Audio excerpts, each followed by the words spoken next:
നാടൻ തോക്ക് കൈവശം സൂക്ഷിച്ച കേസിൽ ഒരാൾ കൂടി ഏരൂർ പോലീസിന്റെ പിടിയിൽ. ഇടമൺ 34 രഞ്ജു ഭവനിൽ സനലാണ് പോലീസിന്റെ പിടിയിലായത്. നിറ നാടൻ തോക്ക് കൈവശം സൂക്ഷിച്ചതിന് മണലിൽ സ്വദേശി സജു സാബുവിനെ ഏരൂർ പോലീസ് അറസ്റ്റ് ചെയ്തിരുന്നു. സജുവിനെ ചോദ്യം ചെയ്തതിൽ നിന്നാണ് സനലിനെ കുറിച്ചുള്ള വിവരം പോലീസിന് ലഭിക്കുന്നത്.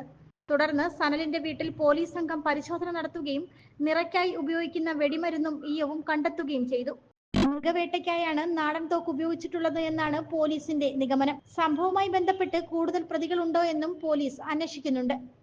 റിപ്പോർട്ടർ സജി അഞ്ചൽ. പുനലൂരിന്റെ പൊൻതിളക്കം Al Nabeen jewellers golden diamonds, post office junction, Punalur. തൂക്കുപാലത്തിന്റെ നാട്ടിൽ സ്വർണ്ണ വിസ്മയം തീർത്തുകൊണ്ട് ലൈറ്റ് വെയ്റ്റ് സ്വർണ്ണാഭരണങ്ങളുടെയും ഡയമണ്ട് ആഭരണങ്ങളുടെയും മഹനീയ ശേഖരം. പഴയ ആഭരണങ്ങൾ ഉയർന്ന വിലയിൽ വിൽക്കുവാനും ഉടൻ പേയ്മെന്റിനുമുള്ള സൗകര്യം. വിവാഹ പർച്ചേസുകൾക്ക് പ്രത്യേക ഓഫറുകളും ഡിസ്കൗണ്ടുകളും. എല്ലാ പർച്ചേസുകൾക്കും ഉറപ്പായ സമ്മാനങ്ങൾ. ഷോറൂം എല്ലാ ഞായറാഴ്ചകളിലും തുറന്നു പ്രവർത്തിക്കുന്നതാണ്. Al Nabeen jewellers golden diamonds, post office junction, Punalur. Phone 0475 291 2916 8129 69916.